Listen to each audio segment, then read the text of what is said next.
What's going on, guys? I'm Steve. Welcome back to the channel. Welcome back to another video. If it's your first time stopping by the channel, hit that subscribe button. Just so you won't regret it. If you're a returning subscriber, as always, guys, welcome back, and I do appreciate the support. Guys, I want to talk to you today about some breaking news out of Chicago. Shout out Chicago. And, today's the 4th of July. So happy 4th of July. And it's time of celebration, enjoying the summer and being happy. Celebrating the independence of America, I guess. But some people won't share in that happiness.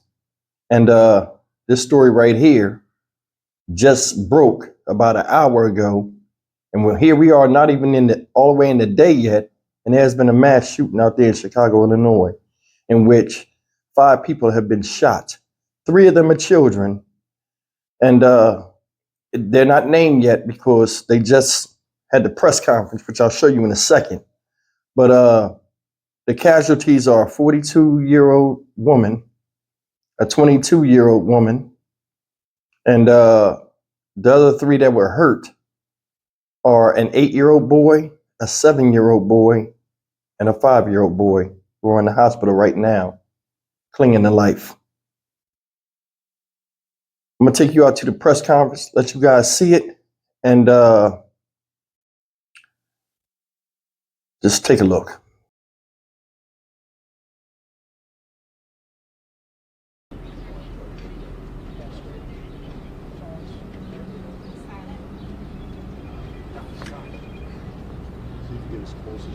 Okay, good morning, everyone.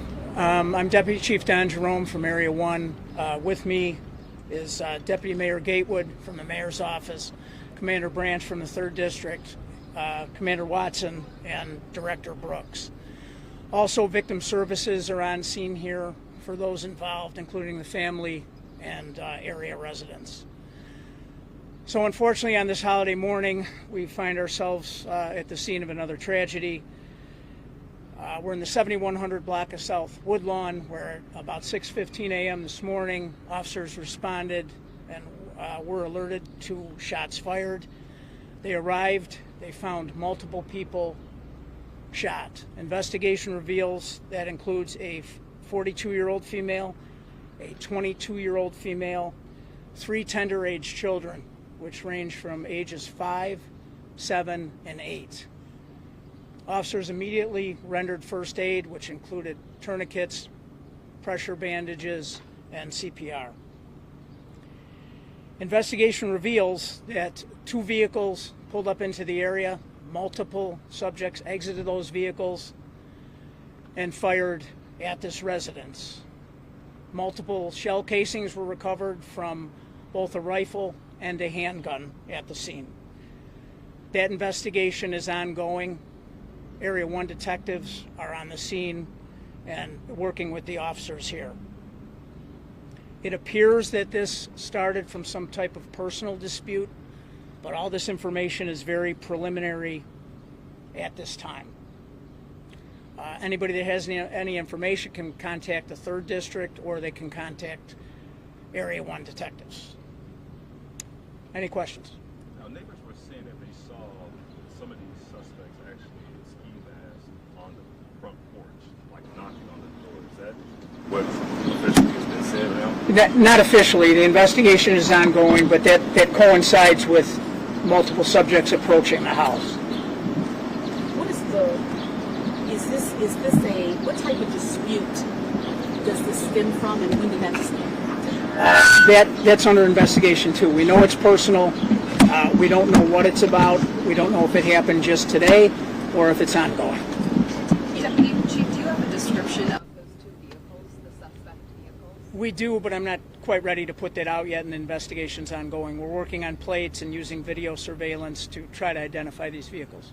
Now, of the 5 people that you mentioned, the 2 adults and the 3 tender-age children, are any of them deceased? Are they included in To be clear, there's a 42-year-old female that's deceased, a 22-year-old female that's deceased, and the 3 tender-age children, 5, 7, and 8, are all in critical condition at Comer's Hospital. What is the relationship, please? What's the relationship of the folks? Unsure of the relationship at this time.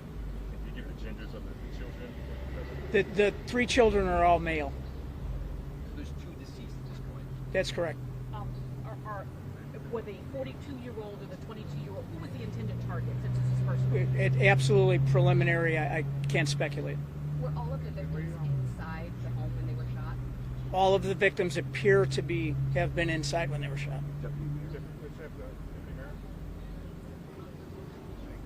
Good morning. As Deputy Chief Jerome mentioned, this is a tragic morning. We're here for yet another tragedy in the city of Chicago. On behalf of the mayor's office, we express our condolences to the family.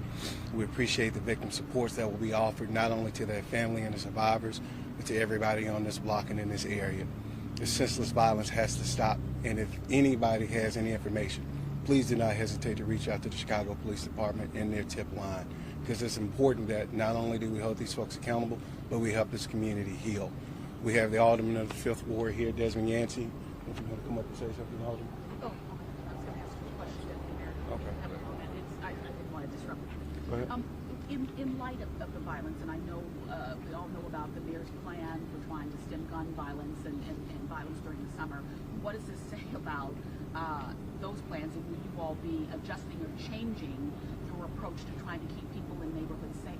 We adjust every day, every single day, right?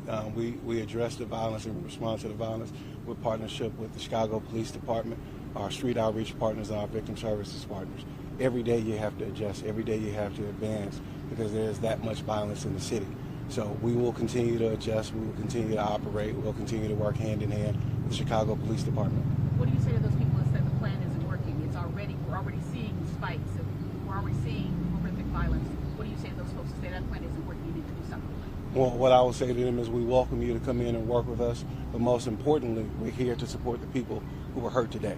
It's not about whether or not a plan is working, it's about the support for the folks who were hurt today. That's what we're here about, that's what we care about. With that, I'll turn it over to Alderman Yancey. Morning. Sorry to be here today, mourning the loss of 2 Greater Grand Crossing residents and hearing about the harm that was caused to 3 young boys. Like, I don't, just to echo the statements that Deputy Mayor Gatewood, this senseless violence has to stop.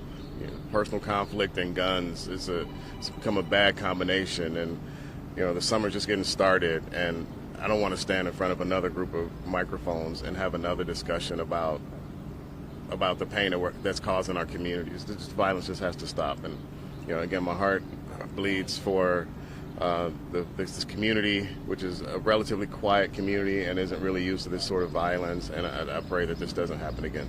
Thank you. Alderman, did you know those folks? Anybody on, or did you know of any issues on the block or anything going on with these folks, any conflict? No, I'm not aware of the specific issues that led to the violence that happened this morning, but I'm really looking for the leadership of the police department to put the resources forward to solve this crime. Thank you very much, guys. Thanks for coming.